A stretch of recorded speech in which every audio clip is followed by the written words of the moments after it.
नबी पाक सल्लल्लाहु अलैहि वसल्लम ने ना 4 रकतों वाली नमाज पढ़ाई तो 2 रकतों पे सलाम फेर दिया। सहाबा खामोश हैं सारे, चुप, हम नहीं बोलते। एक सहाबी थे, उनका नाम था हज़रत ज़ुल्यदैन रज़ी अल्लाह ताला। उनके हाथ जरा लंबे थे, तो एक दिन हुजूर ने फरमाया या ज़ुल्यदैन, ओ लंबे हाथों वाले। कोई पूछता आपका नाम क्या है, तो कहते नाम वही है जो नबी पाक ने रख दिया। 2 हाथों वाले नाम पड़ गया। बाकी सारे लोग खामोश बैठे, कोई नहीं बोला। ये जरा सादे आदमी थे, बोले, लेकिन बड़े अदब अदाब का ख्याल रख के बोले। उठे, बात सारी अल्लाह करीम पे डाल दी। कहने लगे या रसूल अल्लाह, अल्लाह ने नमाज छोटी कर दी है या अल्लाह ने आपको बुला दिया है? तो हुजूर फरमाने लगे क्या हो गया है? हुजूर मुझे लगता है आपने 2 रकतें पढ़ाई हैं। नबी पाक ने फरमाया क्यों भी अबू बकर कितनी पढ़ाई हैं? अर्ज की हुजूर मुझे कोई नहीं पता, मैं तो पढ़ने आया हूँ, को रखते कितनी थोड़ी है, जितनी पढ़ाओगे चुप करके पढ़ लेंगे। एक बाबा जी बोले, कहने लगे नमाज पढ़ा के मैं तैमल वेखा, मैनू काबा भुल गया आई, भुल गईया नी सब सौम सलाता, इको यार दा फिक्र पे आई। हुजूर ने फरमाया उमर तू बता कितनी पढ़ी? अर्ज की हुजूर मुझे नहीं पता।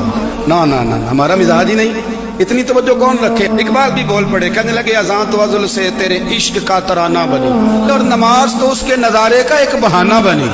उस्मान तुम? अर्ज की हुजूर मुझे क्या बताओ, हमारे तो अल्लाह ताला खैर करे शागिर्द में बड़े मशवरे दे देते हैं, मुरीद आजकल बड़े सियाने मिलते हैं, वो पीरों को कई दफा बड़ी बड़ी जबरदस्त स्टोरियां सुना जाती हैं। हुज्जतुल विदा का खुतबा था, खुतबा हुज्जतुल विदा नबी पाक दे रहे थे। 9 ज़िलहज को होता है खुतबा, जुमे का दिन था, ज़िलहज का महीना था। कुर्बान जाऊं सहाबा की गुलामी। हुजूर ने पूछा आज तारीख क्या है?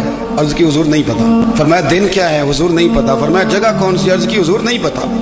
इमाम ज़ुरकानी कहते हैं किसी ने पूछा हजरत अनस बिन मालिक को तुम्हें नहीं पता था? फरमाया पता था। कहा बताया क्यों नहीं? फरमाया हमें क्या जरूरत है बताने की, महीना ज़िलहज का था, अगर हुजूर कह देते मुहर्रम है तो हमने मुहर्रम ही कर लेना था। जो महबूब कह दे, जैसे कह दें जैसे कर दें, जिस तरह वो कर दे। रसूल करीम सल्लल्लाहु अलैहि वसल्लम ने एक सहाबी से पूछा कि हुजूर पक्का नहीं पता, आपको ही पता है, आपके इल्म में है कितनी रकातें पढ़ाई हैं? अल्लाह के रसूल सल्लल्लाहु अलैहि वसल्लम ने ना बार बार पूछा का हुजूर लग रहा है पर सही पता आपको ये कितनी रकातें पढ़ी हैं? आला हज़रत हदीस लिखते हैं तो फरमाते हैं भाई ये सारा कुछ क्या हो रहा है? जब बात तय हो गई तो नबी पाक ने फरमाया भाई 2 ही पढ़ी हैं, मुझे यही लगता है। इस तरह करो, उठो 2 रकातें और पढ़ी। इमाम अगर भूल जाए ना नमाज में, और अगर कोई उसे बता दे तो फिर भी सजदा साफ करना पड़ता है। लेकिन हजरत ज़ुल्यदैन कहते हैं नबी करीम उठे, 2 रकातें मुकम्मल पढ़ाई, सजदा साफ भी कोई नहीं किया। फरमाया मांगो दुआ हो गई है नमाज, कोई सजदा साफ नहीं।